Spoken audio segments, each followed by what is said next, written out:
ची बौद्धिक प्रगती झाली का हा आमच्या दृष्टीने आजही सर्वात मोठ्या संशोधनाचा विषय आहे. कारण एकीकडे जग चंद्रावर राहायला जात आहे, जग चंद्रावर पाणी शोधतंय आणि आमची लोक लग्नाच्या पत्रिकेमध्ये मंगळ शोधताय, लग्नाच्या पत्रिकेमध्ये शुक्र शोधताय. आमच्या नाही लक्षात आलं.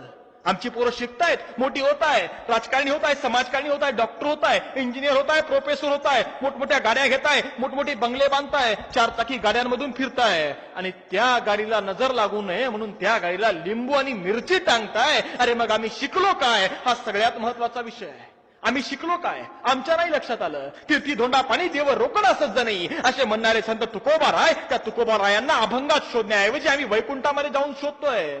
सत्यनारायणाची पूजा ही ब्राह्मणांची रोजगार हमी योजना होती असं आमचे गाडगे बाबा सांगायचे. त्या गाडगे बाबांना आम्ही ग्रामस्वच्छतेपुरतं मर्यादित ठेवलं. मग आम्हाला कसे लक्षात येणार आमचे महापुरुष, कसे समजणार आमची युगपुरुष, कसे समजणार आमची माणसं. आणि नेमका आमच्या याच धार्मिक मानसिकतेचा फायदा घेतला गेला.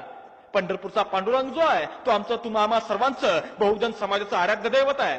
त्या पंढरपूरच्या पांडुरंगाच्या दर्शनाला आमचा बहुजन बांधव तीर्थ त्या वारीसाठी जातो, पायी जातो, दिंडीने प्रवास करून जातो, नाही मिळाला तर गाडीने जातो. पण त्या पांडुरंगाचं आषाढी कार्तिकीला दर्शन घेतो, रांगा लावून दर्शन घेतो, प्रचंड मोठी लांब राईन त्या रांगेमध्ये उभा राहतो आणि दर्शन घेतो. का? कारण तो पांडुरंग तुमचा आमचा सर्वांच्या बहुजन समाजाचं आराध्य दैवत आहे. आणि त्याच पंढरपूरच्या पांडुरंगाच्या मंदिरामध्ये 15 मे 2003 या रात्री त्या मंदिरामध्ये एक रुक्मिणी सभामंडप आहे. त्या सभामंडपामध्ये समोर विठ्ठल रुक्माईची मूर्ती आहे. त्या मूर्तीला स्नान घातलं जातं आणि त्या स्नानाचं पाणी त्या रुक्मिणी सभामंडपाच्या बाजूला असलेल्या तीर्थकुंडामध्ये येऊन पडतं.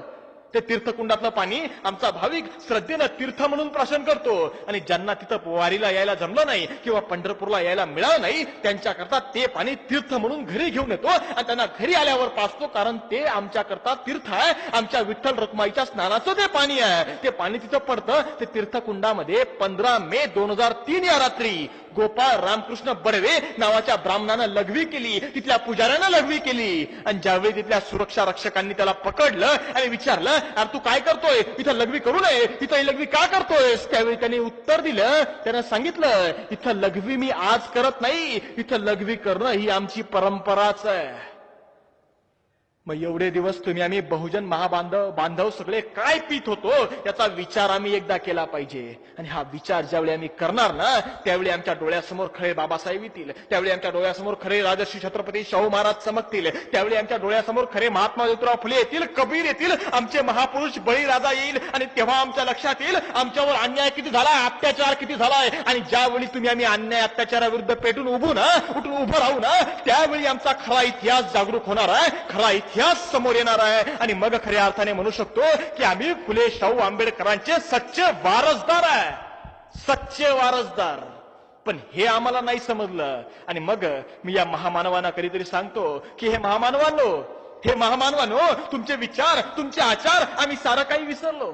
हे महामानवांनो तुमचे विचार तुमचे आचार हे आम्ही सारं काही विसरलो. तुम्ही आम्हाला उंचीवर नेलं, आम्ही तिथून घसरलो. तुमची कित्येक लेकरं आज विस्थापितासारखं जीवन जगतायत, तुमची कित्येक लेकरं आज विस्थापितासारखं जीवन जगतायत आणि तुमचा बाजार मांडणारे प्रस्थापितासारखे वागतायत. हे महामानवांनो कोणासाठी डोळ्यात अश्रू साठवताय?